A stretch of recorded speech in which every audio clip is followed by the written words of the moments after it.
مجھے سوال آپ سے یہ کرنا ہے کہ آپ جیسے جانتے ہیں سب کہ ہمارے جو معاشرے میں جو فتنہ ہے، ہمارے جو بچے ہیں، شاید جس وقت ہم نے ان کو اسکولوں میں ڈالا یا جو سوشل میڈیا کا پریشر ہے ایوری تھنگ، تو آپ آج کل کی یوتھ کے لیے کیا ایڈوائس دے سکتے ہیں ہم پیرنٹس کو؟ دیکھیں ہماری جنت کیا جنت ہوگی جہاں ہمارے بچے نہ ہوں.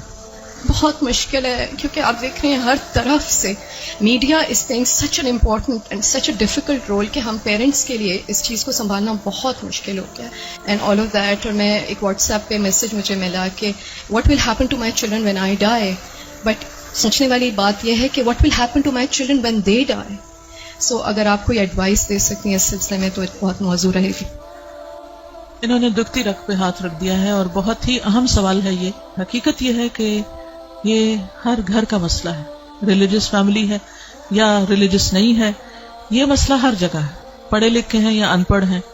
آئندہ جنریشنز بہت بڑے فتنے میں ہیں، فتنہ ہر ہاتھ میں ہے اور وہ بڑھتا ہی چلا جا رہا ہے اور پوری دنیا ان کے سامنے ایکسپوز ہو چکی ہے. یعنی آپ کس کس چیز سے ان کو بچا سکتے ہیں، کس کس چیز سے روک سکتے ہیں؟ صرف ایک ہی حل ہے اور وہ روک اندر ہو، اور وہی تقویٰ والی بات ہے کہ جب تک ان کے اندر خود اللہ کا ڈر نہیں آتا، آخرت کی فکر نہیں آتی، اس وقت تک کوئی باہر کی چیز اب ڈھکی چھپی رہ نہیں گئی. آپ سو رہے ہیں، آپ کو نہیں پتا آپ کے بچے اپنی رضائی کے اندر کیا دیکھ رہے ہیں، کیا کر رہے ہیں، کیا سن رہے ہیں، کہ کانوں کے اندر کچھ لگا ہوا ہے، کچھ دیکھ رہے ہیں. اور پہلے تو کہیں کسی خالی جگہ پہ جا کے چھپنے کی ضرورت ہے، تو اب تو گھر کے اندر بھی ہر جگہ چھپنے کی جگہ ہے، کیونکہ جس اسکرین پر وہ سب کچھ دیکھ رہے ہیں وہ ان کے ہاتھوں کے اندر آ چکی. اس کے لیے جو پرسنل میرا ایکسپیرینس ہے وہ دو چیزیں. ایک تو یہ کہ ہم اسکولوں سے تو جو اسکول ہیں انہی میں ہی جائیں گے، اور جو باہر معاشرہ ہے اور جو کچھ ہو رہا ہے وہ سب وہ کریں گے، اس سے کاٹ تو نہیں سکتے. میں نے سب سے زیادہ جو دعائیں مانگی ہیں، رو رو کے مانگی ہیں، سجدوں میں پڑھ پڑھ کے مانگی ہیں، وہ اسی کے لیے مانگی ہے کہ اللہ میرے بچوں کو ایمان دے. یہ صرف پچھلے 5 سال میں جتنی چینجز آئی ہیں وہ اس سے پہلے شاید کئی 100 سال میں نہیں آئی تھی.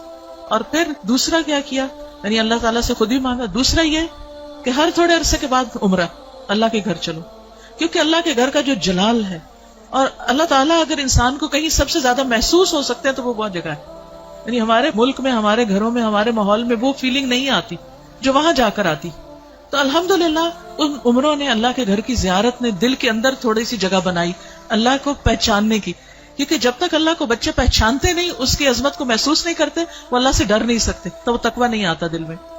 تو اس سے یہ ہے کہ وہ ایسی جگہ ہے جہاں اللہ ماشاءاللہ سب کو جا کر یقین ضرور آتا کہ کوئی ہے ایک جس نے یہ سب کچھ بنایا. پھر اس کے بعد یہ ہے کہ قرآن کا علم. میں نے سب سے زیادہ تکلیف دہ مرحلہ گزارا کہ جب میں نے اپنے بیٹے کو قرآن پڑھایا، تو پھر میں نے یہ ٹھان لی کہ کچھ بھی ہو مجھے اس کو پڑھانا ہے. وہ ایج ایسی تھی کہ جس میں کچھ نہ کچھ وہ سننے کے قابل تھا، ورنہ وہ ایج بھی گزر جاتی ہے تو پھر بچے وہ اتنا بھی نہیں سنتے. اور میں نے اپنی ساری مصروفیات کو سیکنڈری کر کے، حالانکہ میں انتہا درجے کی مصروف، گھر کی بھی ذمہ داریاں، باہر کی بھی، لیکن میں نے اس کو اپنی پرائرٹی نمبر 1 سمجھا کہ یہی بات جنہوں نے کی ہے کہ جب وہ مر جائیں گے تو پھر ان کا کیا بنے گا. یعنی ہمارے مرنے کے بعد تو جو ہوگا سو ہوگا، ان کے مرنے کے بعد ان کی قبروں کا کیا حال ہوگا اور ان کی آخرت کا کیا ہوگا. تو اللہ سبحانہ وتعالیٰ نے قرآن مجید میں فرمایا قوا انفسکم واہلیکم نارا، اپنے آپ کو اور اپنے گھر والوں کو آگ سے بچاؤ. ایمان والوں کو خطاب ہے کہ اے ایمان والوں اپنے بچوں کو آگ سے بچاؤ. تو پھر میں نے اس کے ٹائم کے مطابق جب اس کا موڈ بنے، لیکن روز کی شرط رکھی تھی کہ ہر روز پڑھیں گے تھوڑا تھوڑا، 2 آیتیں 4 آیتیں، 1 رکوع 2 رکوع 1 رب، اور اس طرح کر کر کے میں نے پورا قرآن اس کے ساتھ پڑھا کہ مجھ سے نہیں ڈرے، اللہ سے ڈرے. میری خاطر نماز نہیں پڑھے، اللہ کی خاطر پڑھے. میری وجہ سے کچھ مت چھپائے جو دیکھ رہا ہے، اللہ سے ڈر کے چھپائے. تو یہ کسی حد تک فائدہ مند ہوا. یہی ماؤں سے کہوں گی کہ ساری مصروفیات اپنی جگہ ہیں، لیکن بچے آپ کی پرائرٹی نمبر 1 ہونے چاہیے. ان کے لیے کھپ جائیں، دعائیں مانگ مانگ کے بھی، اور اس کے ساتھ ساتھ ایک دفعہ کم از کم قرآن سے ضرور گزر جائیں. کیونکہ جب وہ قرآن سے گزر جائیں گے پھر ایٹ لیسٹ آپ کی رسپانسبلٹی نہیں رہے گی. اللہ ان کی سب خیر کرے، لیکن اگر خدا نہ خواستہ ان کے اندر کوئی بگاڑ آتا تو آپ کی پکڑ نہیں ہوگی. لیکن اگر آپ نے کوشش نہیں کی، محنت نہیں کی، تو آپ کی بھی ساتھ پکڑ ہے. صرف آپ کی نمازیں پھر کام نہیں آئیں گی. تو اس لیے ہم میں سے ہر ماں کو سنجیدہ ہونے کی ضرورت ہے. چاہے رونا پڑے، محنتیں کرنی پڑے، بھوک کاٹنی پڑے، کچھ کرنا پڑے، لیکن پکڑ کے بیٹھے، خود بیٹھے. یہ مولویوں پہ نہ چھوڑیں کہ کوئی اور آ کے لیکچر دے گا تو وہ سن لیں گے، اس کو بتا دیں گے، ابا کو بتا دیا، چچا کو بتا دیا، اس کو ماموں کو بتا دیا. ٹھیک ہے وہ بھی کچھ ہیلپ کرتے ہیں، لیکن سب سے زیادہ آپ کو خود کرنا، اور اس کے لیے آپ کو خود پڑھنا ہوگا.